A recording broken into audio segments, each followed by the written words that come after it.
ज़ुकुटा सराय की कोठरी में था। उसने नीली का बहुत इंतज़ार किया, फिर ये सोचकर कोठरी में आकर लेट गया कि वो अपने आप आ जाएगी। उसे कोई खतरा तो था नहीं। ज़ुकुटा को नींद नहीं आ रही थी, मगर वक्त भी नहीं गुजर रहा था। उसने सोचा कि थोड़ी देर सो जाना चाहिए। चुनाचे वो गाँव तकिए पर सर रखकर कालीन पर लेट गया और थोड़ी देर बाद वो सो चुका था। ऐन उस वक्त खतरनाक सुपेरे का भेजा हुआ छोटा नस्वारी सांप कोठरी में दाखिल हुआ। सुपेरे ने सांप पर मंत्र फूंककर उसे गैब इंसान की बू सूंघा दी थी। सांप को सराय में छोड़ने के बाद खतरनाक सुपेरा खुद सराय के दालान में खजूर के दरख्त के पीछे छुपकर बैठा हुआ था। वो जानता था कि सांप को कोठरी में जाकर क्या करना है और उसके बाद खुद सपेरे को क्या करना होगा। नस्वारी सांप कोठरी में आ चुका था। उसको एक इंसानी जिस्म से वो बू आ रही थी जो खतरनाक सुपेरे ने उसे सूंघा दी थी। नस्वारी सांप आहिस्ता आहिस्ता रेंगता हुआ ज़ुकुटा के करीब आ गया। ज़ुकुटा गहरी नींद सो रहा था। सांप ने ज़ुकुटा की गर्दन के पास आकर मुंह उठाया और फुंकार मारकर उसकी गर्दन पर डस दिया। ये कोई मामूली सांप नहीं था। इस सांप पर खतरनाक सुपेरे ने पद्मनाग का मंत्र पढ़कर फूंका था। इस मंत्र का जादू सांप के जहर के साथ ज़ुकुटा के जिस्म में दाखिल हो गया और ज़ुकुटा को कुछ होश न रहा। सांप पीछे हटकर बैठ गया और ज़ुकुटा को टिकटिकी बांधकर तकने लगा। ज़ुकुटा के जिस्म में एक हल्की सी जुम्बिश पैदा हुई। उसका जिस्म जरा सा हिला और फिर उसने सुकड़ना शुरू कर दिया। ज़ुकुटा छोटा होता चला गया। वो लेटे लेटे बेहोशी की हालत में छोटा होते होते एक चूहे जितना हो गया। नस्वारी सांप ने ज़ुकुटा को अपने मुंह में उठाया और कोठरी से बाहर निकल गया। खतरनाक सुपेरा दरख्त के पीछे छुपकर बैठा अपने सांप का इंतजार कर रहा था। सराय में अंधेरा था। सारे मुसाफिर अपनी अपनी कोठरियों में और कुछ दालान में चारपाइयों पर सो रहे थे। नस्वारी सांप ज़ुकुटा को मुंह में उठाए रेंगता हुआ मुसाफिरों की चारपाई के नीचे से गुजरता अपने मालिक खतरनाक सुपेरे के पास आ गया। खतरनाक सुपेरे ने लपक कर ज़ुकुटा को सांप के मुंह से निकाला और थैले में बंद कर लिया। फिर सांप से उसकी जुबान में गुस्से से पूछा, दूसरा गैबी इंसान कहाँ है? वो एक औरत थी। सांप ने कहा, मेरे मालिक सिर्फ अंदर एक ही आदमी था। खतरनाक सुपेरे ने सांप को अपनी कलाई के गिर्द लपेटा और छुप छुप कर चलता हुआ कोठरी में आ गया। कोठरी खाली थी। खतरनाक सुपेरा सोचने लगा कि गैबी औरत जो इस आदमी के साथ थी कहाँ चली गई। उसने साथ वाली छोटी कोठरी देखी, गुसलखाने में तलाश किया, मगर उसे दूसरी गैबी औरत यानी नीलम कहीं दिखाई न दी। सुपेरा वहां छुपकर नीली का इंतजार नहीं कर सकता था, क्योंकि उसे झोंपड़ी में वापस जाकर ज़ुकुटा पर एक और ज़रूरी तिलिस्म करना था। अगर वो ये तिलिस्म ना करता तो ज़ुकुटा के होश में आकर दोबारा गायब हो जाने का खतरा था। सुपेरे ने दिल में कहा कि कोठरी तो मैंने देख ही ली है, सूरज निकलने के बाद आकर गैबी औरत को भी अपने काबू में कर लूंगा। खतरनाक सुपेरा तेज तेज कदम उठाता सराय से बाहर निकलकर रात के अंधेरे में गुम हो गया। वह सीधा अपनी झोंपड़ी में आ गया। उसने ज़ुकुटा को थैले से निकालकर मिट्टी के प्याले में रख दिया। फिर दूसरे थैले से राख निकालकर उसके ऊपर थोड़ी सी छिड़की, चिराग जलाया और उसके सामने बैठकर पद्मनाग का दूसरा तिलिस्मी मंत्र पढ़ना शुरू कर दिया। थोड़ी थोड़ी देर बाद वो मंत्र पढ़ते हुए ज़ुकुटा के ऊपर राख की चुटकी डाल देता और जोर से पुकारता, आहम आहम पद्मनाग, आहम आहम पद्मनाग। ज़ुकुटा प्याले में बिल्कुल बेहोश पड़ा था। उधर नीली बाग में नहर के किनारे बैठी आंखें बंद किए खुदा की इबादत कर रही थी। इबादत खत्म करने के बाद वो उठी और सराय की तरफ रवाना हो गई। सराय में आकर उसने देखा कि कोठरी का दरवाज़ा खुला हुआ है और अंदर ज़ुकुटा नहीं है। पहले तो वो समझी कि शायद ज़ुकुटा बाहर गया है, अभी आ जाएगा, मगर जब काफ़ी देर गुजर गई और ज़ुकुटा ना आया तो नीली को तशवीश हुई कि कहीं ज़ुकुटा किसी मुसीबत में ना फंस गया हो। उसने कोठरी में तमाम चीज़ों को गौर से देखा। कालीन उसी तरह बिछा हुआ था। गाँव तकिए पर ज़ुकुटा के सर रखने का निशान भी मौजूद था। कोठरी में हर शय अपनी जगह पर थी। नीली बाहर निकल आई। रात का पिछला पहर था। आसमान पर सितारे फीके पड़ रहे थे और थोड़ी देर में सुबह होने वाली थी। नीली उसी वक्त गायब हो गई। गायब होने के बाद वो ऊपर उठी और उसने हवा में उड़ते हुए सारे शहर का एक चक्कर लगाया। सारा शहर खामोश था। ये 2000 साल पुराने ज़माने का शहर था। सड़कों पर कहीं कहीं मशालें रोशन थीं। घरों में भी अंधेरा छाया हुआ था, मगर गैबी लड़की नीली अपनी रूहानी ताकत से अंधेरे में भी देख लेती थी। उसने सारे शहर में ज़ुकुटा को ढूंढा, मगर वो उसे कहीं नजर न आया। आखिर वो शहर से बाहर आ गई। शहर के बाहर चारों तरफ रेत के ऊंचे नीचे टीले बिखरे हुए थे। कहीं कहीं दरख्तों के झुंड भी थे। रेत के एक टीले के पास नीली को एक झोंपड़ी दिखाई दी। वह झोंपड़ी से कुछ फासले पर ज़मीन पर उतर आई। झोंपड़ी के बाहर खतरनाक सुपेरा रात के अंधेरे में बीन बजाकर एक सांप से खेल रहा था। उसने ज़ुकुटा पर मंत्र पढ़कर उसे चांदी की डिब्बिया में बंद करके ज़मीन के अंदर दबा दिया, ताकि उसके जिस्म की हल्की सी खुशबू भी बाहर न निकल सके। खतरनाक सुपेरा अब इस ताक में था कि सुबह हो तो वो सराय में जाकर देखे कि अभी लड़की कोठरी में आई है कि नहीं। क्योंकि उसे ज़ुकुटा के साथ गैबी लड़की यानी नीली को भी अपने कब्जे में करना था। इसके बाद ही वो अपने मकसद में कामयाब हो सकता। उसका मकसद क्या था? नीली ने पिछली रात के अंधेरे में झोंपड़ी के बाहर किसी सुपेरे को बीन बजाते देखा तो उसके करीब आ गई। जैसे ही वो खतरनाक सुपेरे के करीब आई, सुपेरा चौंक पड़ा। उसने गैबी लड़की नीली को देख लिया। सुपेरा बहुत खुश था। उसका शिकार खुद चलकर उसके पास आ गया।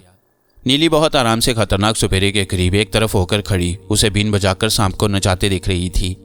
उसके वहम गुमान में भी नहीं था कि सुपेरे ने उसे देख लिया है।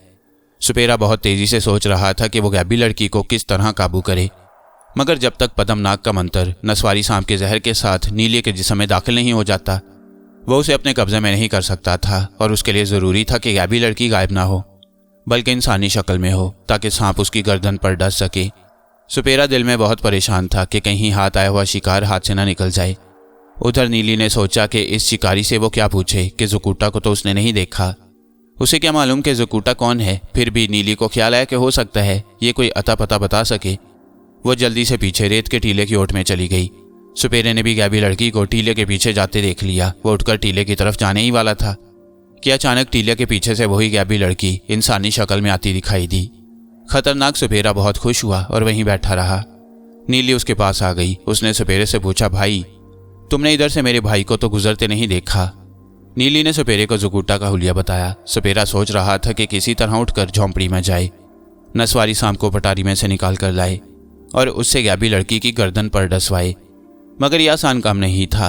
लड़की ज़ाहरी हालत में थी और वो अपना बचाव कर सकती थी। सुपेरे ने जैसे नीली की बात बिल्कुल नहीं सुनी। नीली ने एक बार फिर ज़ुकुटा का हुलिया बताया और पूछा, भाई तुमने मेरे भाई को तो नहीं देखा, उसका नाम ज़ुकुटा है। तब खतरनाक सुपेरे ने सोचा कि इस लड़की को बातों में लगाकर यहाँ बिठा देना चाहिए, फिर वो किसी बहाने से झोंपड़ी में जाकर नस्वारी सांप को छोड़ देगा। उसने जल्दी से पूछा, हाँ, मैंने तुम्हारे भाई को देखा है, उसका यही हुलिया था जो तुम बता रही हो। तुम यहाँ बैठो, मैं तुम्हें अभी बताता हूँ। मैं अपने इस सांप को पटारी में बंद कराऊँ। ये कहकर खतरनाक सुपेरा सांप को पकड़कर झोंपड़ी में चला गया। झोंपड़ी में जाते ही उसने नस्वारी सांप वाली पटारी खोली और उसे कहा, आहम पद्मनाग, एक लड़की बाहर खड़ी है, फौरन जाओ और उसकी गर्दन पर डस दो। जल्दी करो, खबरदार उसे बिल्कुल पता न चले। नस्वारी सांप पटारी में से उछलकर निकला और झोंपड़ी की दूसरी तरफ वाले सुराख से गुजरकर बाहर आ गया।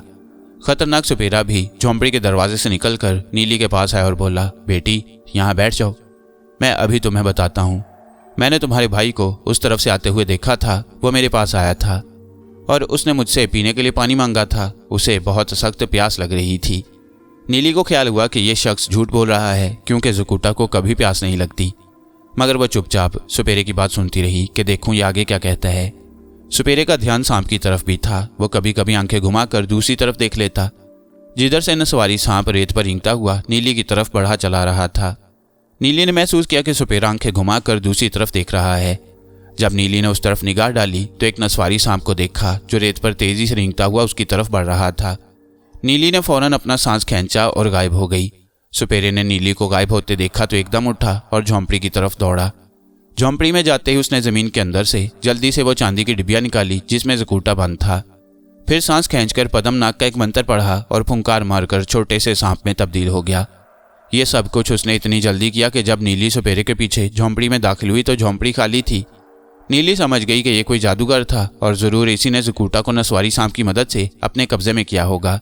अब बाहर आकर नीली ने नस्वारी सांप की तलाश शुरू कर दी, मगर नस्वारी सांप खतरनाक सुपेरे का पाला हुआ तिलिस्मी सांप था। उसने अपने मालिक को झोंपड़ी की तरफ भागते और गैबी लड़की को गायब होते देखा तो समझ गया कि मामला उलट हो गया है। वो भी वहीं रेत के अंदर घुस गया। अब सूरज निकल आया। सहराई इलाके में सूरज के निकलते ही बहुत जल्द रोशनी फैल जाती है, क्योंकि सूरज की किरणें जब रेत के चांदी जैसे जर्रों पर पड़ती हैं तो रोशनी ज़्यादा हो जाती है। नीली अंधेरे में भी देख सकती थी, मगर दिन की रोशनी में उसे हर शय बिल्कुल साफ नजर आ रही थी। उसने बाहर टीले के आसपास देखा। झोंपड़ी के अंदर आकर एक बार फिर हर शय उलट पलट कर देखी। वहां न सपेरा था और न उसका नस्वारी सांप। वो मायूस होकर झोंपड़ी से चंद कदम के फासले पर रेत के टीले पर जाकर बैठ गई। उसका ख्याल था कि सुपेरा तो उसे गैबी हालत में देख ही नहीं सकता। मुमकिन है वो झोंपड़ी से बाहर आ जाए। अगर उसने अपने ऊपर कोई जादू भी कर रखा है जिसकी वजह से वो गायब हो गया है, तो नीली को वहां ना पाकर वो जरूर जाहिर हो जाएगा। आखिर ये उसकी झोंपड़ी है, वो कब तक गायब रहेगा। नीली को क्या खबर थी कि सुपेरा उसको गैबी हालत में भी देख सकता था। उस वक्त सुपेरा अपनी झोंपड़ी में ही कोने में छोटे से सांप की शक्ल में छुपा हुआ था। चांदी की वो डिब्बिया भी उसके पास ही छोटी सी हो गई जिसमें नन्हा जकूटा बंद था। थोड़ी देर बाद खतरनाक सपेरा सांप की शक्ल में रेंगता हुआ झोंपड़ी से बाहर आ गया। उसने छोटी सी गर्दन उठाकर चारों तरफ निगाह डाली। उसे गैबी लड़की नीली कहीं नजर न आई। वह समझ गया कि गैबी लड़की जान बचाकर भाग गई है, लेकिन सपेरा बहुत चालाक था। वो इतनी जल्दी इंसानी शक्ल में जाहिर नहीं होना चाहता था। उसे डर था कि गैबी लड़की जरूर आसपास किसी टीले की ओट में छुपी हुई होगी। वह खुद सांप की शक्ल में उसको तलाश करने का खतरा मोल नहीं ले सकता था, क्योंकि मुमकिन था कि नीली की उस पर नजर पड़ जाए और वह उसे उठाकर 2 टुकड़े कर दे। नीली देर तक टीले पर बैठी रही। जब उसे यकीन हो गया कि सपेरा झोंपड़ी में गायब होकर कहीं जा चुका है, तो वो भी टीले से उड़ी और फिजा में परवाज करती हुई सराय की तरफ चल दी। सराय में मुसाफिर आ जा रहे थे। सहन में ऊंटों और घोड़ों को चारा डाला जा रहा था। एक काफिला सफर पर रवाना होने की तैयारी कर रहा था। नीली खाली कोठरी में आ गई। उसकी समझ में नहीं आ रहा था कि जकूटा कहाँ गुम हो गया है। कुछ देर वो वहां बैठी सोचती रही कि अब उसे जकूटा की तलाश में किस तरफ जाना चाहिए। वो वापस अपने ताबूत में नहीं जा सकती, क्योंकि जकूटा को तलाश करना और अगर वो किसी मुसीबत में गिरफ्तार हो गया है तो उसकी मदद करना नीली का फर्ज बन गया था। आखिर वो सराय से बाहर निकली। कुछ देर तक वो गैबी हालत में पैदल ही चलती रही। फिर अचानक ही जमीन से उछलकर फिजा में बुलंद हुई और ऊपर उठती चली गई। काफी बुलंदी पर आकर उसने मुल्क रूम की तरफ उड़ना शुरू कर दिया। उसका ख्याल था कि शायद वहां जकूटा का कोई सुराग मिल जाए। गैबी लड़की नीली को हम फिजा में परवाज करते छोड़कर सरकटे इंसान की तरफ आते हैं, जिसे योमा नाग के हुक्म से पहाड़ी गार की सांपों वाली दलदल में फेंक दिया गया, क्योंकि उसने पुरस्कार औरत यानी कब्रों की रानी के हुक्म से योमा नाग को उसकी बीवी का रूप धार कर कत्ल करने की कोशिश की। सरकटे इंसान की गर्दन में पुरस्कार औरत कब्रों की रानी ने एक सुनहरी कील ठोंक रखी थी, जिसकी वजह से सरकटा इंसान उसके तिलिस्मी असर में था और उसके हुक्म पर सब कुछ कर रहा था। अगरचे कब्रों की रानी मुर्दे खाने पुरस्कार औरत को गैबी लड़की नीली ने आतिशफिशां लावे में फेंक कर हमेशा के लिए ख़त्म कर दिया, मगर सरकटे इंसान की गर्दन में पीछे की जानिब जो सुनहरी कील मौजूद थी, उसका असर अभी तक सरकटे इंसान के दिमाग पर था और वो उसी के जादू के ज़ेरे असर। सरकटे इंसान को जब योमा नाग के हुक्म पर सांपों वाली दलदल में गिराया गया तो वो बेहोश था। जब उसे होश आया तो उसने अपने आप को दलदल में लुथड़ा हुआ पाया। सब्ज रंग के जहरीले दलदली सांप उसके सारे जिस्म पर रेंग रहे थे और उसे बार बार डस रहे थे, मगर उस पर उनके जहर का कोई असर नहीं हो रहा था। सरकटे इंसान ने सांपों को पकड़ पकड़ कर अपने जिस्म से अलग करना शुरू कर दिया, मगर सांप इतने ज्यादा थे कि वो एक सांप को हटाता और दूसरा सांप उसके जिस्म पर चढ़ जाता। सरकटे इंसान ने उठकर दलदल में भागने की कोशिश की, मगर दलदल में अगर कोई भागे तो उसके पांव दलदल में ज्यादा धंसने लगते हैं। सरकटे के साथ भी यही हुआ। वो घुटनों तक दलदल में धंस गया। सांप उसकी गर्दन, सर, कंधों और बाजुओं पर रेंग रहे थे और उसे डस रहे थे। बहुत मुश्किल से अपनी सारी ताकत और सारा जोर लगाकर उसने अपनी टांगें दलदल से निकाली और आहिस्ता आहिस्ता दलदली गार में एक तरफ चलना शुरू किया। जिस चुड़ैल ने उस पर जादू किया था उसके हलाक हो जाने से सरकटे इंसान में अपनी थोड़ी सी ताकत जरूर वापस आ गई, मगर चूंकि चुड़ैल की तिलिस्मी कील अभी तक सरकटे की गर्दन में धंसी हुई थी, इस वजह से उसकी याददाश्त गुम थी और वह अभी तक अपने आप को चुड़ैल का गुलाम ही समझ रहा था। अपनी ताकत आ जाने की वजह से सरकटा इंसान दलदल में कदम उठाता चला जा रहा था। गार आगे जाकर एक तरफ मुड़ रहा था। सांप अभी तक उसके जिस्म से चिमटे हुए थे और उसे डस रहे थे। किसी वक्त दलदल में चलते चलते सरकटा इंसान किसी सांप को अपनी गर्दन से उतारकर फेंक भी देता। दलदल में वो बहुत मुश्किल से कदम उठा रहा था। गार का मोड़ मुड़ने के बाद सरकटे इंसान को रोशनी नजर आई। ये रोशनी सामने से आ रही थी। जैसे जैसे सरकटा इंसान आगे चलता गया, रोशनी भी बढ़ती गई। फिर पहाड़ी गार खत्म हो गया। सरकटे इंसान ने देखा कि वो एक खुले तालाब में आ गया है। रात का वक्त है और आसमान पर चांद निकला हुआ है। यह रोशनी चांद की थी। तालाब में दलदल कम हो गई थी। चांदनी में निकल आने की वजह से सांप उसके जिस्म से उतरकर दलदल में छलांगे लगा रहे थे। शायद ये अंधेरी दलदल के सांप थे। रोशनी से परेशान होकर वापस गार की तरफ भाग रहे थे। सरकटा इंसान तालाब की दलदल से निकलकर किनारे पर आ गया। यह बहुत पुरस्कार सी आसेबी जगह लग रही थी। तालाब के किनारे एक पुराने महल का खंडर था, जिसकी पुरानी दीवारों पर जंगली बेलें ऊपर तक चढ़ी हुई थीं। अचानक एक तरफ से काले बादल आ गए। चांद उन बादलों में छुप गया। हर तरफ अंधेरा छा गया। सरकटा इंसान अंधेरी रात में दलदली तालाब के किनारे खड़ा वीरान महल के खंडर की तरफ देख रहा था। उसका दिमाग बिल्कुल बंद हो चुका था। वो कुछ नहीं सोच रहा था। उसको कुछ याद भी नहीं आ रहा था। उसे यह भी नहीं मालूम था कि उसकी गर्दन में सुनहरी तिलिस्मी कील ठुकी हुई है। वीरान महल की तरफ से किसी उल्लू के बोलने की डरावनी आवाज आई। सरकटा इंसान वो आवाज सुनकर वीरान महल की तरफ चल पड़ा। वीरान महल पर सन्नाटा छाया हुआ था। सरकटा इंसान महल की टूटी फूटी सीढ़ियां चढ़ने लगा तो उसका पांव किसी रस्सी में उलझ गया। सरकटे इंसान ने सर झुकाकर देखा। अंधेरे में उसे एक सब्ज रंग का सांप नजर आया जो उसके पांव के ऊपर चढ़ने की कोशिश कर रहा था। सरकटे ने उसे परे हटाया तो सांप कुंडली मारकर बैठ गया और सरकटे इंसान को ऐसी नजरों से देखने लगा जैसे उससे कुछ कहना चाहता हो। सरकटा इंसान आगे बढ़ गया। वो महल की दूसरी मंजिल में आ गया। यहाँ भी वीरानी छाई हुई थी। चांद काले बादलों में से निकल आया। महल की खिड़कियों में से चांदनी अंदर आ रही थी। चांदनी में महल का वीरान कमरा और ज्यादा पुरस्कार लग रहा था। फर्श पर गर्द आलूद कालीन बिछे हुए थे। जाले लटक रहे थे।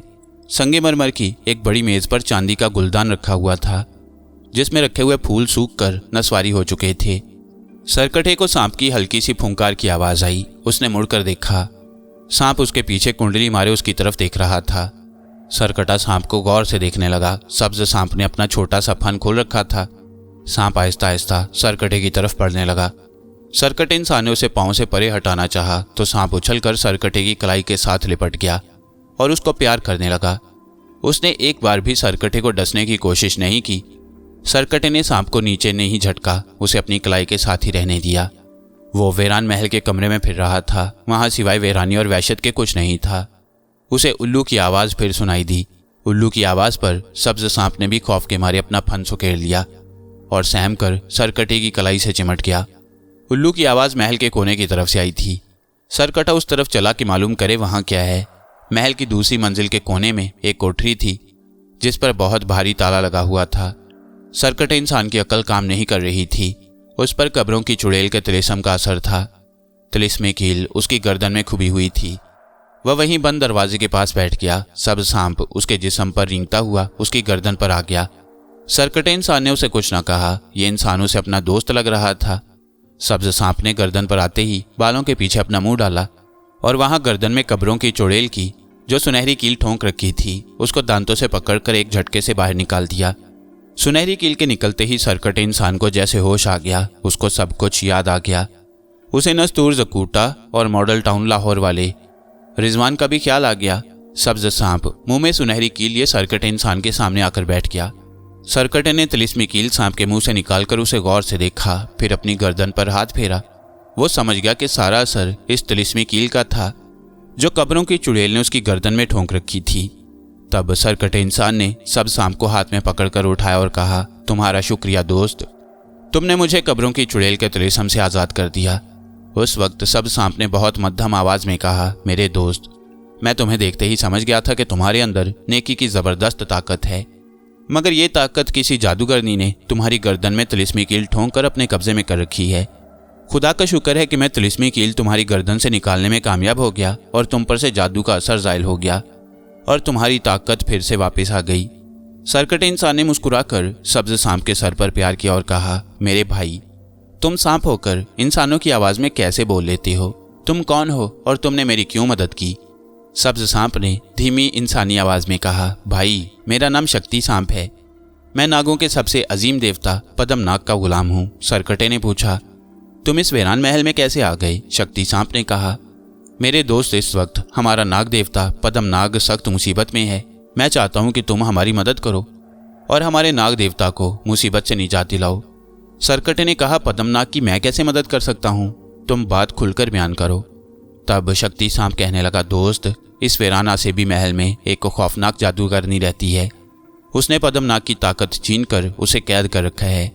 शक्ति सांप बोला, पद्मनाग की ताकत का राज एक मोहरा है जो पद्मनाग हर वक्त अपने मुंह में रखता था। मकार जादूगरनी ने अपनी एक चालाक चुड़ैल को नागिन के रूप में भेजकर किसी तरह पद्मनाग का मोहरा हासिल कर लिया और फिर पद्मनाग को अपने इस आसेबी महल में लाकर कैद में डाल दिया। पद्मनाग, हमारा देवता 1 महीने से उसकी कैद में है। जब 15 दिन और गुजर जाएंगे तो पद्मनाग अपने आप मर जाएगा और फिर जादूगरनी पद्मनाग का रूप धार कर जमीन के तमाम नागों, सांपों और जानवरों की मलका बन जाएगी। सरकटा इंसान अब अपने होशो हवास में था और बहुत गौर से सब्ज सांप की बात सुन रहा था। उसने कहा, हमारा पद्मनाग देवता इस वक्त सख्त आफत में है। उसे सिर्फ तुम ही इस आफत से निकाल सकते हो। मुझे बताओ, मैं पद्मनाग देवता की कैसे मदद कर सकता हूँ? शक्ति सांप कहने लगा, पद्मनाग को जादूगरनी ने अपने तिलिस्म से बेहोश करके उस कोठरी में एक ताबूत के अंदर बंद कर रखा है। वह हर तीसरी रात को अपने जंगल वाले आसेबी दरख्त से उतरकर यहाँ आती है और पद्मनाग को देखकर वापस चली जाती है। 15 दिनों के बाद पद्मनाग का सांस बंद हो जाएगा और वह मर जाएगा। तब जादूगरनी उस पर एक खास तिलिस्म करेगी और वह खुद पद्मनाग का रूप धार कर हमारी दुनिया पर हुकूमत करने लगेगी। सरकटे इंसान ने कहा, तुम सारे सांप मिलकर जादूगरनी को हलाक क्यों नहीं कर सकते? शक्ति सांप बोला, जब तक पद्मनाग का मोहरा जादूगरनी के पास है कोई सांप उसका कुछ नहीं बिगाड़ सकता। मैं खुद भी इस कोठरी के अंदर दाखिल नहीं हो सकता। उस कोठरी के अंदर और बाहर खतरनाक तिलिस्मी लहरें फैली हुई हैं। अगर कोई सांप उस कोठरी के करीब भी गया तो वह वहीं जलकर राख हो जाएगा। मगर तुम जबरदस्त नेकी की ताकत रखते हो और तुम गायब भी हो सकते हो। तुम पर जादूगरनी की लहरों का असर नहीं होगा। सरकटे इंसान ने पूछा, मुझे क्या करना होगा ये बताओ। मैं पद्मनाग की मदद करने को तैयार हूँ। शक्ति सांप खुश होकर बोला, अभी थोड़ी देर में जादूगरनी अपनी 2 चुड़ैलों के साथ महल की छत पर उतरेगी।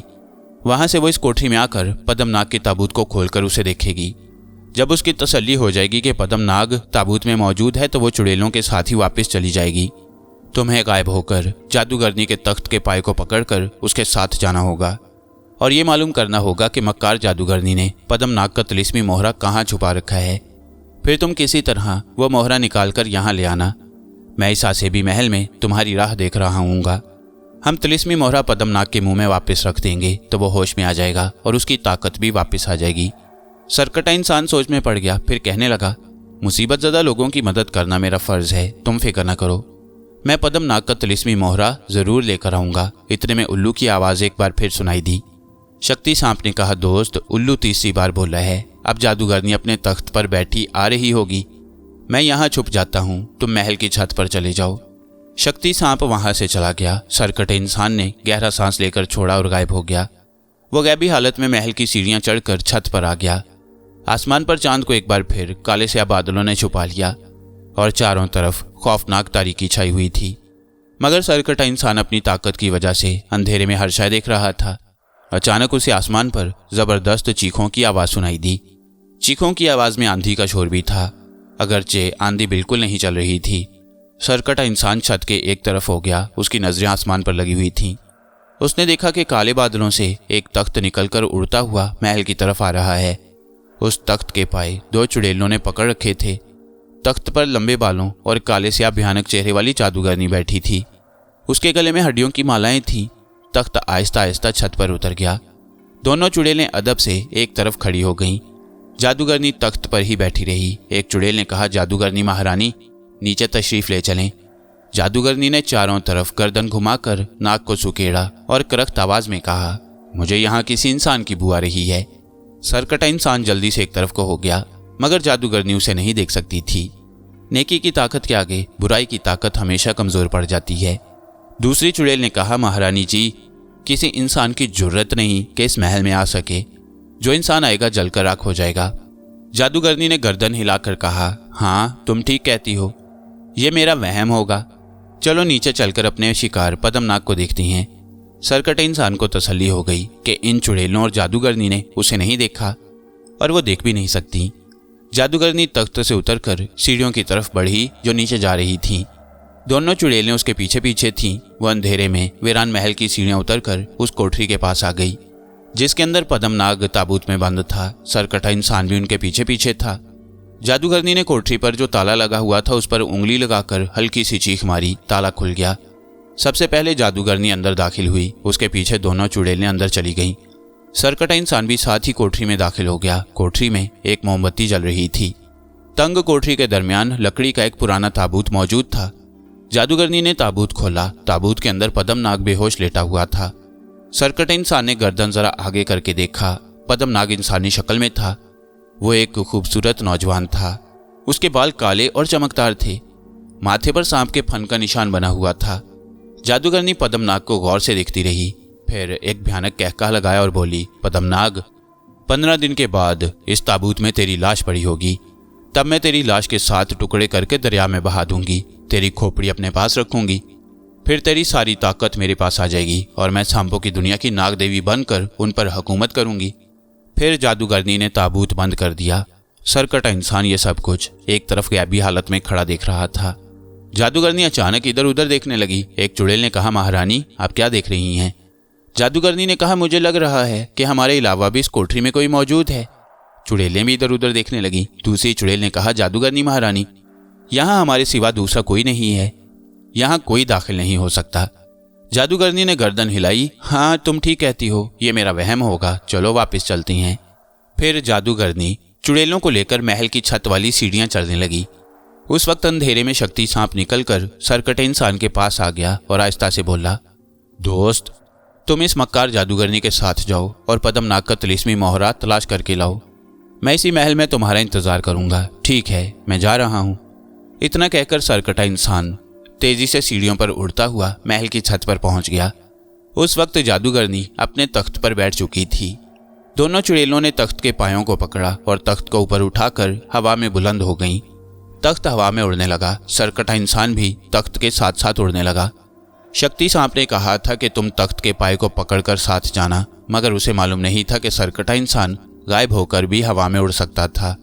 रात के अंधेरे में जादूगरनी का तख्त उड़ता हुआ स्याह काले बादलों में चला जा रहा था। सरकटा इंसान तख्त के पीछे पीछे उड़ता हुआ आ रहा था। काफी देर तक तख्त आसमान पर उड़ता रहा। नीचे कई जंगल, कई दरिया गुजर गए। काले बादल पीछे रह गए। आसमान पर चांद निकल आया। चांदनी रात में जादूगरनी का तख्त अपनी मंजिल की तरफ उड़ा जा रहा था। आखिर एक जंगल के ऊपर पहुंचकर तख्त नीचे उतरने लगा। फिर एक बड़े घने दरख्त के पास आकर तख्त जमीन के साथ लग गया। जादूगरनी तख्त से उतर आई। उसने हाथ के इशारे से चुड़ैलों को कहा, जाओ अपने कार में चली जाओ। दोनों चुड़ैलें एकदम गायब हो गईं। जादूगरनी दरख्त की तरफ आई। दरख्त बहुत बड़ा था। दरख्त के तने के पास आकर जादूगरनी ने चीख मारकर कहा, खुल जा, खुल जा। एकदम दरख्त के तने में एक दरवाजा खुल गया। जादूगरनी दरवाजे में दाखिल हो गई। सरकटा इंसान भी जल्दी से दरवाजे से गुजर गया। जादूगरनी ने एक बार फिर ठिठक कर पीछे देखा। उसे एक बार फिर महसूस हुआ कि कोई उसके पीछे दरवाजे में दाखिल हुआ है, मगर उसे कोई इंसान दिखाई नहीं दे रहा था। उसने चीख मारकर कहा, कौन हो तुम? सरकटा इंसान खामोश रहा। जादूगरनी ने एक जबरदस्त मंत्र पढ़कर फूंक मारी, मगर सरकटे इंसान पर इसका कुछ असर न हुआ। वो जादूगरनी को नजर न आया। तब जादूगरनी को यकीन हो गया कि उसको वहम हो गया है। उसके पीछे कोई नहीं। दरख्त के अंदर एक जीना था जो दरख्त की उलझी हुई जड़ों से होता हुआ नीचे एक तह खाने में जा रहा था। जादूगरनी तह खाने में आ गई। ये तह खाना एक दालान की तरह था जिसके फर्श में से दरख्त की मोटी मोटी जड़ें सतूनों की तरह निकलकर ऊपर छत में धंसी हुई थीं। यहाँ जादूगरनी का शानदार पलंग बिछा हुआ था।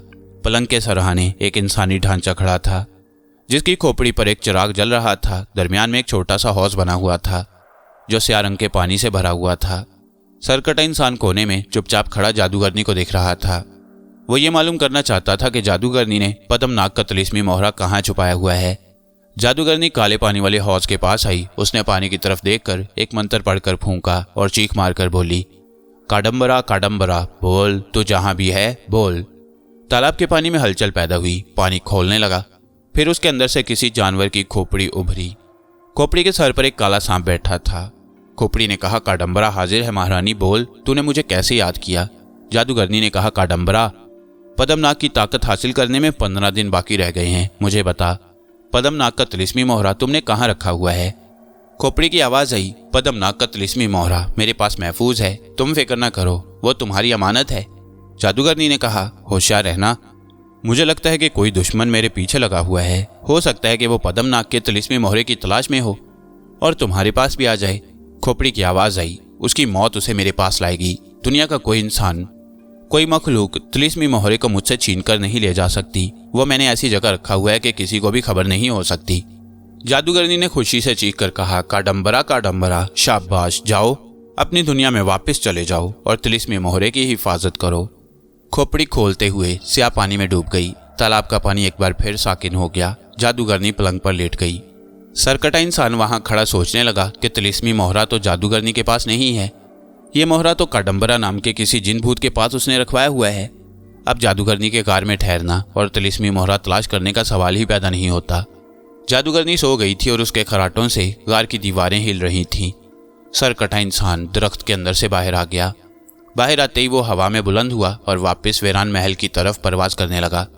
वो बहुत तेजी से आसमान पर उड़ता हुआ वीरान महल में पहुंच गया। शक्ति सांप महल की दूसरी मंजिल में पद्मनाग के ताबूत वाली कोठरी के बाहर कुंडली मारे बैठा था। अचानक सरकटा इंसान उसके पास जाहिर हो गया। शक्ति सांप उसे देखकर हैरान हुआ और बोला, दोस्त, तुम इतनी जल्दी कैसे वापस आ गए? क्या तिलिस्मी मोहरा ले आए हो? सरकटे इंसान ने शक्ति सांप को सारा वाकया सुनाया और कहा, तिलिस्मी मोहरा काडम्बरा नाम के किसी भूत के पास है। वो तालाब के खोलते पानी में खोपड़ी की शक्ल में जादूगरनी के सामने आया। शक्ति सांप ये सुनकर एकदम चुप हो गया। उसने सर झुका लिया जैसे गहरी सोच में हो। सरकटे ने पूछा, क्या बात है, तुम चुप क्यों हो गए हो? शक्ति सांप कहने लगा, दोस्त, काडम्बरा 3000 साल पुरानी काफिर फिरौन की लाश है। सरकटे इंसान ने कहा, तुम मुझे बताओ वो कहाँ होता है? अगर तिलिस्मी मोहरा उसी के पास है तो मैं वो जरूर ले आऊंगा। शक्ति सांप ने आप भरकर कहा, मेरे दोस्त, काडम्बरा की ताकत से तुम वाकिफ नहीं। वो तुम्हें गैबी हालत में भी देख लेगा। उसका जादू 3000 साल पुराने काहिन जादूगरों का जादू है। उसके तिलिस्म से तुम नहीं बच सकोगे, इसलिए उसका ख्याल अब दिल से निकाल दो। पद्मनाग अब हमारी दुनिया में वापस नहीं आ सकता। सरकटे इंसान को गुस्सा आ गया। उसने हलक से तेज फुंकार जैसी आवाज निकालते हुए कहा, शक्ति सांप, तुमने काफिरों और बदकारों के जादू देखे हैं, तुमने नेक दिल और इंसानों के काम आने वाले इंसानों की ताकत नहीं देखी। तुम मुझे बताओ, काडम्बरा फिरौन की लाश कहाँ है? उसके आगे मैं जानूं और मेरा काम बस। शक्ति सांप सरकटे इंसान के जज्बे से बहुत मुतासिर हुआ। उसने कहा, वाकई दोस्त, तुम जबरदस्त ताकत वाले इंसान हो। सुनो, मैं तुम्हें बताता हूँ कि गुनाहगार काफिर फिरौन की लाश काडम्बरा कहाँ पर है। इसके बाद शक्ति सांप ने सरकटे इंसान को बताया कि यहाँ से 2000 मील दूर मुल्क सूरिया के वीरान रेगिस्तान में एक मिस्री कनीज का एहराम है। ये मिस्री कनीज खुदकुशी करके मर गई। काडम्बरा की लाश उसी एहराम के अंदर है। उसने एहराम के नीचे अपना ठिकाना बनाया हुआ है। 4 लाशें एहराम के बाहर उसकी हिफाजत करती हैं। वहाँ ऐसा तिलिस्म है कि अगर कोई परिंदा भी उस एहराम के करीब से गुजरता है तो तिलिस्म की ज़बरदस्त कशिश उसे अपनी तरफ खींचकर हलाक कर देती है। ये लाशें गैबी मखलूक को भी देख लेती हैं। उनके मुंह से ऐसे शोले बुलंद होते हैं जो गैबी मखलूक को आग लगा देती हैं। तुम अगर वहाँ गए तो ये लाशें तुम्हें फौरन हलाक कर देंगी। सरकटे इंसान ने जवाब दिया, शक्ति सांप, मैं जा रहा हूँ। खुदा ने चाहा तो पद्मनाग का तिलिस्मी मोहरा लेकर ही वापस आऊँगा। तुम इसी वीरान महल में मेरा इंतजार करना। ये कहकर सरकटा इंसान गायब हो गया।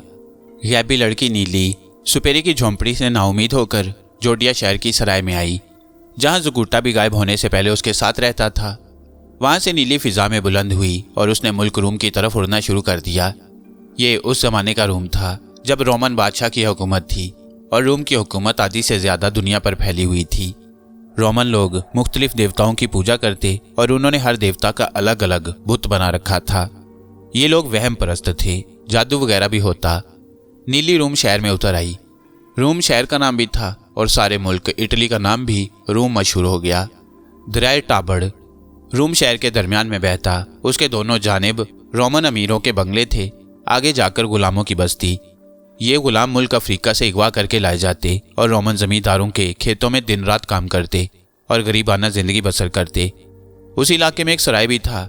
नीली जब शहर रूम में उतरी तो उस वक्त दिन गुजर चुका था और शहर की सड़कों और मकानों में कहीं कहीं मशालें रोशन हो चुकी थीं।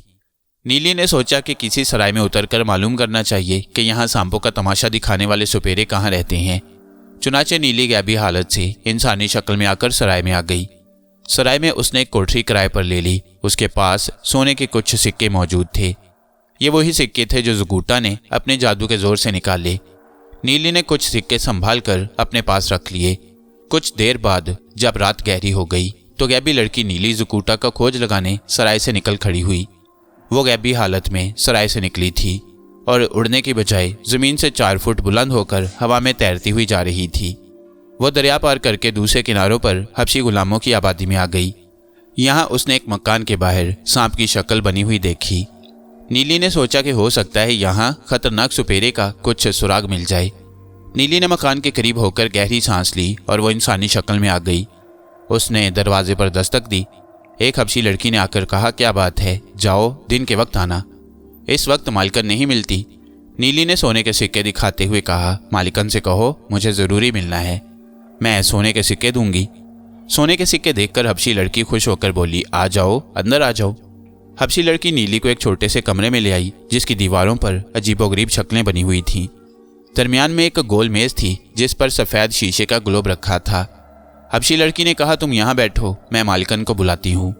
हबशी औरत उस वक्त जाग रही थी। जब हबशी लड़की ने उसे बताया कि एक लड़की आई है और उसके पास सोने के सिक्के हैं, तो हबशी औरत फौरन तैयार हो गई। उसने लंबा कुर्ता पहना और छोटे कमरे में आ गई। नीली ने हबशी औरत को देखा तो कहा, क्या तुम जादूगरनी हो? हाँ, मगर मैं सोने के 4 सिक्के लूंगी। नीली ने सोने के 4 सिक्के मेज पर रख दिए और कहा, मेरा एक दोस्त गुम हो गया है। क्या तुम किसी तरह मालूम कर सकती हो कि मेरा दोस्त ज़ुकूटा कहाँ होगा? हबशी औरत ने सोने के सिक्के अपने कब्जे में किए और शीशे के ग्लोब के सामने बैठ गई। उसने पूछा, तुम्हारे दोस्त का नाम क्या है? नीली ने कहा, ज़ुकूटा। हबशी औरत ने आंखें बंद कर ली। वो मुंह ही मुंह में कोई मंत्र पढ़ने लगी। फिर उसने आंखें खोलकर ग्लोब की तरफ देखा और बुलंद आवाज में कहा, संथाल, मैं तुम्हें हुक्म देती हूँ कि आओ और मेरे सवाल का जवाब दो। नीली बहुत गौर से ग्लोब को देख रही थी। अचानक ग्लोब रोशन हो गया। फिर किसी औरत की खड़खड़ाती हुई आवाज आई, मैं संथाल हूँ, पूछो क्या पूछना चाहती हो? हबशी औरत ने कहा, क्या तुम बता सकती हो कि ज़ुकूटा नाम का नौजवान कहाँ है? संथाल ने हल्की सी चीख मारी और कहा, वो इंसान नहीं है, वो तो कोकाफ का जिन है। हबशी औरत ने घूर कर नीली की तरफ देखा और पूछा, क्या ज़ुकूटा कोकाफ का जिन है? नीली ने कहा, हाँ। हबशी औरत ने संथाल से कहा, हाँ, वो कोकाफ का जिन है। मुझे बताओ कि वो कहाँ मिलेगा? संथाल की आवाज़ आई, मैं देख रही हूँ कि एक सपेरा है। उस सपेरे ने ज़ुकूटा को अपने कब्जे में कर रखा है। सपेरा मुल्क सूरिया में कनीज के अहराम की तरफ जा रहा है। इसके साथ ही संथाल ने चीख मारी और उसकी चीखें दूर होते हुए गायब हो गईं। ग्लोब की रोशनी बुझ गई। हबशी औरत खुद भी घबरा गई। उसने नीली की तरफ घूर कर देखा और पूछा, तुम कौन हो? नीली ने कहा, तुम्हें इससे क्या कि मैं कौन हूँ? मैंने तुम्हें तुम्हारा मुआवजा दे दिया है। हबशी औरत मुस्कुराई और कहने लगी, मुझे संथाल ने सब कुछ बता दिया है। मैं जान गई हूँ कि तुम एक गैबी मखलूक हो। मुझे तुमसे मिलकर बहुत खुशी हुई। और हबशी औरत ने सोने के सिक्के नीली को वापस कर दिए और कहा, ये तुम अपने पास रखो, मैं तुमसे कोई मुआवजा नहीं लूँगी। नीली ने सोने के सिक्के वापस न लिए और कहा, मैं ये वापस नहीं लूँगी। तुम मेहरबानी करके मुझे सिर्फ इतना बता दो कि मुल्क सूरिया में कनीज का अहराम कहाँ है, ताकि मैं अपने दोस्त ज़ुकूटा की तलाश में वहाँ जाऊँ। हबशी औरत ने नीली को मुल्क सूरिया में वाक़ई कनीज का पता बताते हुए कहा, बेटी, वहाँ होशियार होकर जाना। ठीक है, तुम गैबी मखलूक हो और गायब हो सकती हो, मगर कनीज के मकबरे में फ़िरौन की लाश का डम्बरा की हुक्मरानी है। वो इतना ज़बरदस्त जादूगर है कि उसके आसेब से कोई नहीं बच सकता। नीली ने कहा, मेरा खुदा मेरी हिफाजत करेगा, मैं एक नेक मकसद लेकर जा रही हूँ। ये कहकर नीली गायब हो गई।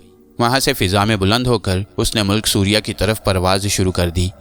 हबशी औरत ने उसे बता दिया था कि मुल्क सूरिया के सबसे बड़े शहर के जुनूब में एक रेगिस्तान है। उस रेगिस्तान में आसेब रहते हैं, उधर से कोई इंसान नहीं गुजरता। वहाँ उजाड़ इलाके में एक छोटा सा अहराम है। यही अहराम काफिर फ़िरौन की कनीज का मकबरा है और सुपेरा ज़ुकूटा को लेकर उधर ही गया है। नीली सुपेरे को पहचानती थी, इसलिए उसे यकीन था कि वह उससे बचकर नहीं जा सकेगा। नीली हवा में बहुत तेज़ रफ्तारी से उड़ रही थी, फिर भी उसे पूरी रात लग गई। दिन निकल आया कि नीली ने दूर से एक शहर की 4 दीवारी और ऊंचे ऊंचे लकड़ी के बने हुए मकान देखे। वो उस शहर की तरफ गोता लगाकर नीचे आ गई। यहाँ एक सराय में आकर उसने मालूम कर लिया कि यह मुल्क सूरिया है। वो वहाँ से जुनूब की तरफ उजाड़ रेगिस्तान की तरफ रवाना हो गई। उसने रास्ते में एक आदमी से पूछा कि कनीज का मकबरा वहाँ से कितनी दूर है। वो आदमी घबरा कर बोला, तुम कोई अजनबी लड़की लग रही हो, खबरदार उस मकबरे की तरफ मत जाना। उधर जो कोई गया फिर वापस नहीं आया। नीली ने कहा, भाई, तुम मुझे सिर्फ इतना बता दो कि मकबरे को कौन सा रास्ता जाता है।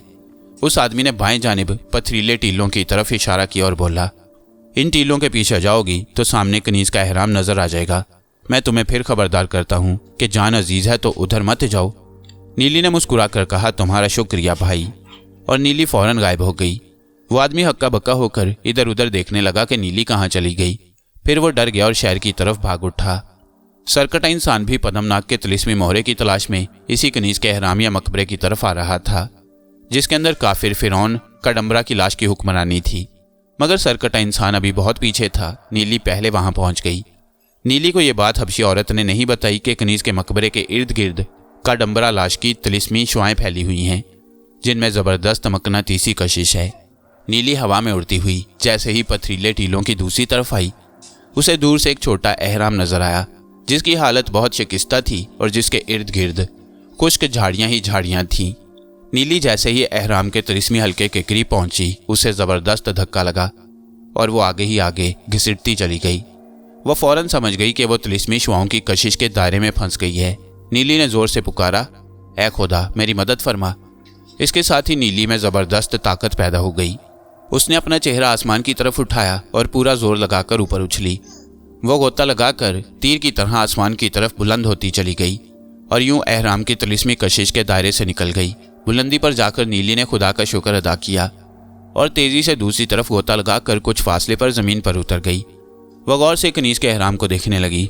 उसे मालूम हो गया था कि इस एहराम के इर्द गिर्द जबरदस्त तिलिस्मी हिसार बना हुआ है जिसके अंदर दाखिल होना उसके बस में नहीं।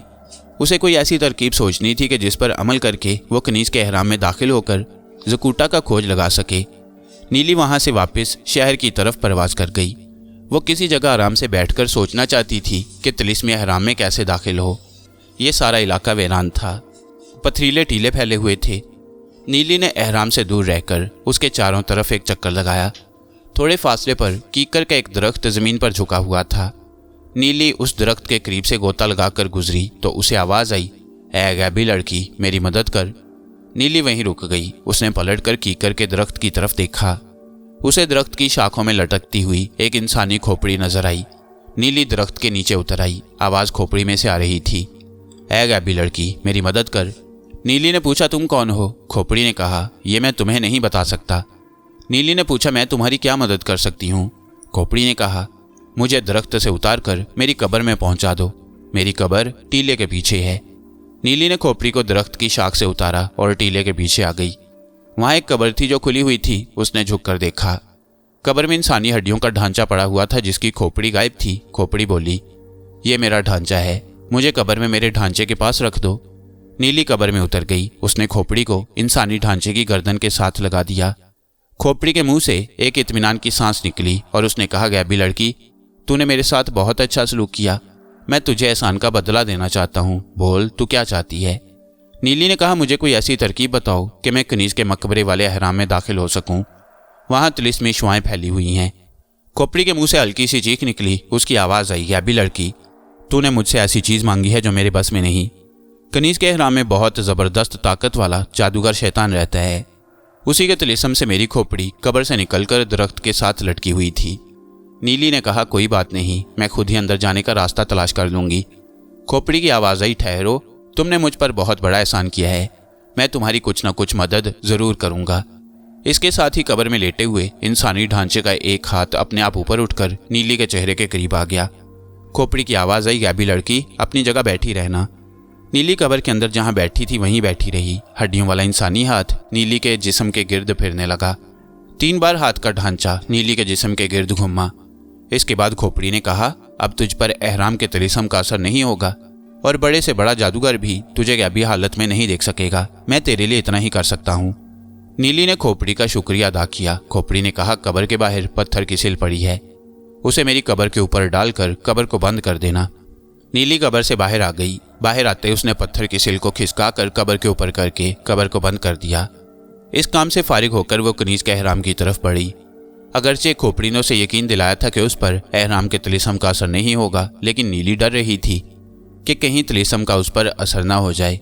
एहराम के पास आकर वो रुक गई। वो गैबी हालत में थी। एहराम का कोई दरवाज़ा नहीं था, वो चारों तरफ से बंद था। अचानक एक जानिब से 3 इंसानी लाशें निकलकर सामने आ गईं। उन लाशों के सारे जिस्म पर पट्टियां बंधी हुई थीं। नीली पीछे हट गई।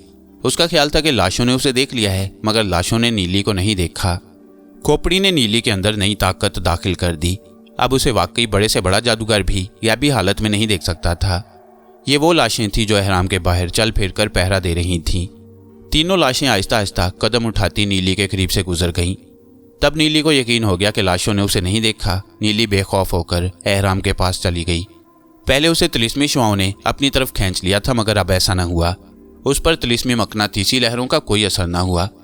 नीली एहराम की भारी पत्थरों वाली दीवार में से गुजर गई। दूसरी तरफ वो एक राहदारी में आ गई। यहाँ दीवार के साथ साथ पट्टियों में लिपटी हुई हजारों साल पुरानी लाशें खड़ी थीं। नीली बहुत एहतियात से राहदारी में चल रही थी।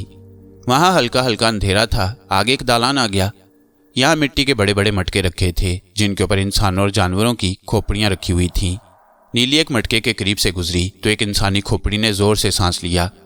नीली जल्दी से परे हट गई। दालान से गुजरने के बाद सामने एक पत्थर का दरवाजा आ गया जो बंद था। उस दरवाजे पर कोई तिलिस्मी नक्श बना हुआ था। नीली को दरवाजा खोलने की जरूरत नहीं थी। वो पत्थर के भारी दरवाजे से गुजर गई। अब वो एक कमरे में थी जिसकी छत के जाले नीचे जमीन तक लटक रहे थे। उन जालों में इंसानों की हड्डियों के ढांचे फंसे हुए थे। ऐसे लग रहा था कि किसी बहुत बड़े आदमखोर मकड़े ने इंसानों को अपने जाले में फंसाकर उन्हें खा लिया है और सिर्फ हड्डियां बाकी रह गई हैं। नीली जालों के दरमियान से आगे चलने लगी। जब वो सामने वाले बंद दरवाजे के पास आई तो उसे दूसरी तरफ से एक ऐसी आवाज़ सुनाई दी जैसे कोई मगरमच्छ लंबे लंबे सांस लेकर बैठी हुई आवाज़ में बोल रहा हो। नीली बहुत आराम से बंद दरवाजे से निकलकर दूसरी तरफ आ गई। क्या देखती है कि एक छोटा कमरा है जिसमें चबूतरे पर एक मकरू शक्ल वाला बहुत डरावना आदमी चौकड़ी मारकर बैठा हुआ है। उसके जिस्म पर पट्टियां ही पट्टियां लिपटी हुई हैं। कई जगह से पट्टियां लटक रही हैं। चेहरे पर भी पट्टियां हैं। आंखों की जगह 2 काले स्याह सुराख बने हुए हैं। मुंह से 2 दांत बाहर निकले हुए हैं। वो सांस लेता है तो मगरमच्छ जैसी आवाज़ आती है। उसके सामने पानी से भरा हुआ बर्तन रखा है।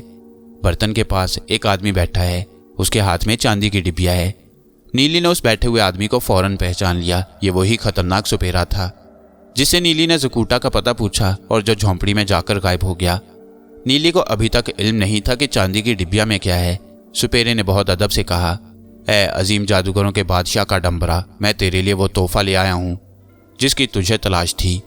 इस डिबिया में कोकाफ का जिन जकूटा कैद है। चबूतरे पर बैठे हुए मकरू सूरत का डम्बरा के हलक से अजीब सी डरावनी आवाज़ निकली। उसने लंबा सांस लेते हुए कहा, डिबिया खोल कर दिखाओ। नीली बहुत गौर से देख रही थी। वह हैरान थी कि डिबिया के अंदर जकूटा कैसे बंद हो गया है। उसे यह सुनकर खुशी हुई कि जकूटा डिबिया में मौजूद है। सुपेरे ने डिबिया खोली और छोटे साइज के जकूटा को जो बेहोश था उठाकर अपनी हथेली पर रख लिया और काडम्बरा की तरफ हाथ बढ़ाकर बोला, मेरे आका जादूगरों के अजीम बादशाह, यह है कोकाफ का जिन जकूटा जिसको मैंने अपने खास मंत्र से बेहोश करके छोटा कर दिया है। नीली सुपेरे के करीब आ गई मगर सुपेरे को इस मर्तबा यह भी लड़की नीली की मौजूदगी का बिल्कुल एहसास न हुआ। वह उसे ना देख सका। खतरनाक सुपेरे ने उठकर जकूटा को काडम्बरा जादूगर के सामने पेश कर दिया। काडम्बरा ने अपना मकरू चेहरा झुकाकर चूहे जितने साइज के जकूटा को देखा। उसके मुंह से खुशी की हल्की सी चीख निकली। उसने जकूटा को अपनी हथेली पर उठा लिया और सुपेरे से कहा, जाओ, तुम सांपों की दुनिया के बादशाह हो। आज से तुम अपने इलाके के सारे सांपों पर हुकूमत करोगे। सारे सांप तुम्हारे गुलाम होंगे। खतरनाक सुपेरे ने सर झुका दिया और बोला, अजीम जादूगर काडम्बरा, मैं तेरा शुक्रिया अदा करता हूँ। ये कहकर सुपेरा गायब हो गया। अब वहाँ नीली और जादूगर काडम्बरा रह गए। जादूगर काडम्बरा जकूटा को गौर से देख रहा था और बहुत खुश था। उसने अपने हलक से भैंसे जैसी आवाज़ निकाली। उसी वक्त 2 इंसानी लाशें दीवारों से निकलकर उसके सामने आ गईं। काडम्बरा ने बैठी हुई डरावनी आवाज़ में कहा, आज कोकाफ को भी मैंने फतह कर लिया। अब कोकाफ पर भी मेरी हुकूमत है। कोकाफ का जिन मेरे कब्जे में आ गया। और वह जोर जोर से कहके लगाता हुआ उठा और दीवार की तरफ बढ़ा। इंसानी लाशें उसके पीछे पीछे चलने लगीं। नीली भी उनके साथ चल पड़ी। जादूगर काडम्बरा ने दीवार को इशारा किया। दीवार अपनी जगह से हट गई। जादूगर काडम्बरा दीवार में से गुजर गया। इंसानी लाशें पीछे खड़ी रहीं। फिर वो आहिस्ता आहिस्ता जिस दीवार से निकलकर आई थी उसी दीवार में जाकर गायब हो गईं। नीली ने सोचा कि उसे जादूगर काडम्बरा के पीछे जाना चाहिए और किसी तरह जकूटा को हासिल करके यहाँ से निकल जाना चाहिए। जिस दीवार में से जादूगर काडम्बरा गुजरा था वो दीवार अब बंद हो चुकी थी मगर नीली उसमें से गुजर गई। उसको यह भी खतरा था कि कहीं किसी जगह पर उस पर जादूगर काडम्बरा के जादू का असर न हो जाए। दूसरी तरफ आकर उसने देखा कि काडम्बरा एक तहखाने का जीना उतर रहा है। नीली उसके पीछे पीछे जीना उतरने लगी। ये जीना एक तारीक तहखाने में चला गया। तहखाने में एक उल्लू की खोपड़ी का दिया जल रहा था मगर उसकी रोशनी बहुत मध्यम थी। काडम्बरा ने दीवार को हाथ लगाया। उसके हाथ लगाने से दीवार में एक अलमारी निकल आई। अलमारी में एक छोटा सा ताबूत रखा हुआ था। जादूगर काडम्बरा ने बेहोश जकूटा को ताबूत खोलकर अंदर देखा। ताबूत को बंद करके पीछे हटा और दोनों बाजू बुलंद करके ऊंची डरावनी आवाज निकाली, काडम्बरा काडम्बरा, बंद हो जाए दीवार। मैं कोकाफ का बादशाह हूँ। सारे जिन अब मेरे गुलाम हैं। जादूगर काडम्बरा ने दोनों हाथ जोर से अपने सीने पर मारे और उसके साथ ही अलमारी अंदर चली गई और दीवार बंद हो गई। जादूगर काडम्बरा के दोनों बाजू खुले थे। उसके हलक से एक चीख निकली और वो गायब हो गया। अब तहखाने में नीली अकेली रह गई। वह सोचने लगी कि उसे क्या करना चाहिए। वो दीवार के अंदर हाथ डालते हुए घबरा रही थी कि कहीं किसी तिलिस्म में न फंस जाए मगर उसे जकूटा को भी बचाना था। उसने आगे बढ़कर दीवार में हाथ डाल दिया। उसका गैबी हाथ पत्थर की दीवार के अंदर चला गया। जैसे ही उसके हाथ ने ताबूत को खोला, उसके बदन में करंट की लहर सी दौड़ गई। वो जमीन से 10 फुट ऊपर उछली और फिर गिर पड़ी। फर्श पर गिरते ही वो बेहोश हो गई। उसे कोई होश न रहा। उसी वक्त तहखाने में चुड़ैलों की डरावनी चीखें गूंजने लगीं। 3 चुड़ैलें और 2 इंसानी लाशें दीवारों से निकलकर नीली की तरफ बढ़ीं। नीली बेहोश होने और करंट का झटका लगने के बाद जाहिर हो गई थी। अब वो गैबी हालत में नहीं थी। चुड़ैलों ने नीली को गौर से देखा, फिर उसे उठाया और दीवारों में से गुजर गईं। जादूगर काडम्बरा अभी अपने कमरे में दाखिल ही हुआ था कि उसे पता चल गया कि किसी ने अलमारी वाले ताबूत में हाथ डाला है।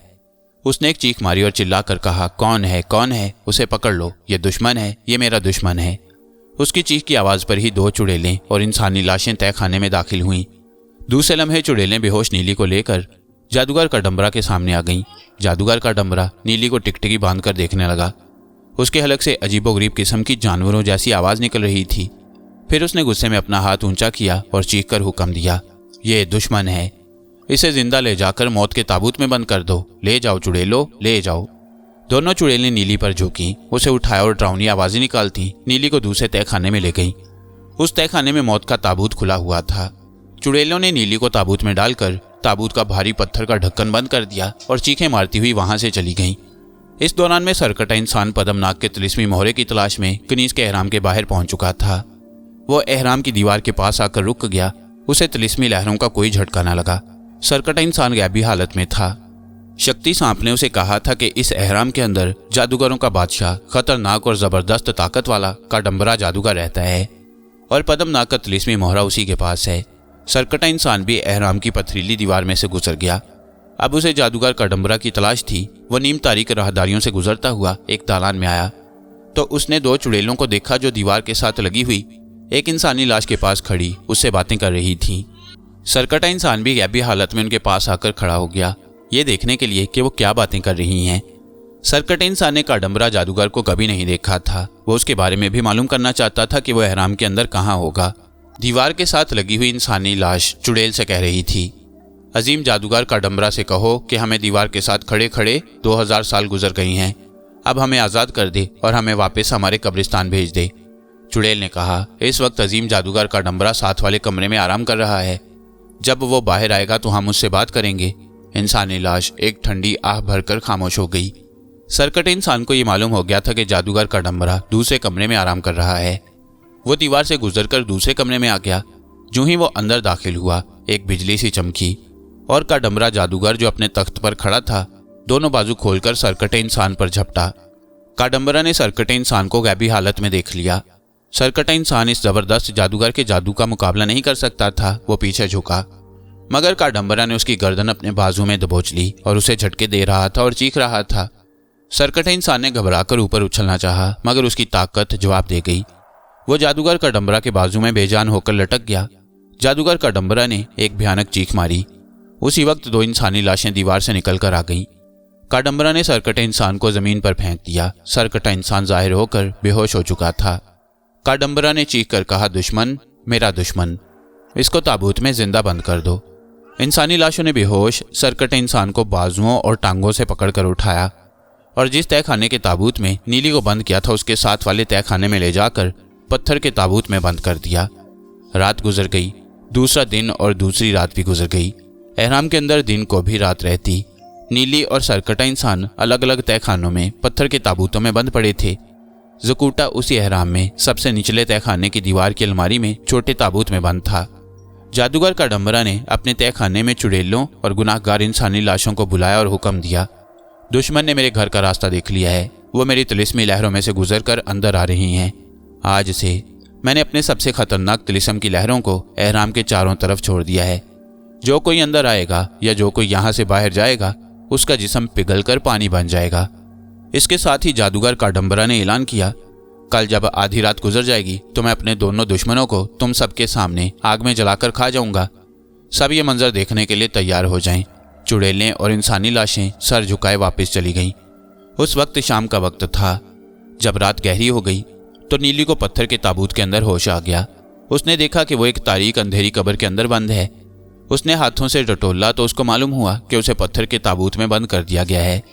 उसने अपनी ताकत को वापस लाने की कोशिश की, मगर कोई फायदा ना हुआ। नीली ने नाउमीद होकर आंखें बंद कर ली। अचानक उसके ताबूत को जैसे किसी ने हल्का सा धक्का दिया। नीली ने आंखें खोल दी। फिर भी किसी ने ताबूत को धक्का दिया, जिसकी वजह से वो होश में आ गई थी। नीली समझी कि बाहर जलजला आ रहा है। इतने में बाहर से किसी लड़की की नरम आवाज आई, नीली बहन घबराओ नहीं। फिर आहिस्ता आहिस्ता ताबूत के ऊपर से पत्थर का ढक्कन खुल गया। नीली को बाहर तय खाने की धीमी रोशनी में एक लड़की का चेहरा दिखाई दिया, जिस पर कब्र की मिट्टी पड़ी हुई थी। नीली पर हल्का सा खौफ तारी हो गया। उसने खुश्क आवाज में पूछा, तुम कौन हो बहन? कब्र की मिट्टी के चेहरे वाली लड़की ने कहा, पहले तुम ताबूत से बाहर आ जाओ, फिर मैं तुम्हें बताऊंगी कि मैं कौन हूँ और यहाँ किस लिए आई हूँ। नीली ने कहा, मेरे जिस्म में उठने की ताकत नहीं, मैं अपने हाथ पांव नहीं हिला सकती। अजनबी लड़की ने नीली के बदन पर अपना हाथ फेरा और कहा, अब उठकर बाहर आ जाओ। नीली के बदन में जैसे ताकत की एक लहर दौड़ गई। वो ताबूत में से उठकर बाहर आ गई। उसने देखा कि उसके सामने एक उदास चेहरे वाली लड़की खड़ी है, जिसका पूरा जिस्म कफन में लिपटा हुआ है। उसके कफन पर और चेहरे पर कब्र की मिट्टी जमी हुई है। नीली कुछ कहने लगी तो लड़की ने उसको इशारे से मना किया और आहिस्ता से कहा, मैं जानती हूँ कि तुम मुझसे क्या कहना चाहती हो। सुनो, मैं इस मकबरे की एक कनीज हूँ। मैं तेरी मदद करने यहाँ आई हूँ, मेरे साथ आओ। नीली ने कहा, बहन, मैं अपने दोस्त जिन ज़कूटा को यहाँ से लिए बगैर कहीं नहीं जा सकती। कनीज ने कहा, मैं तुम्हें ज़कूटा के पास ही ले जा रही हूँ। कनीज ने नीली को अपने साथ लगाया और उसके साथ लगने से नीली की सारी खोई हुई ताकत वापस आ गई और वो पहले की तरह गायब हो गई। नीली खुश होकर बोली, मुझे मेरी ताकत वापस मिल गई, मैं तुम्हारी शुक्रगुजार हूँ।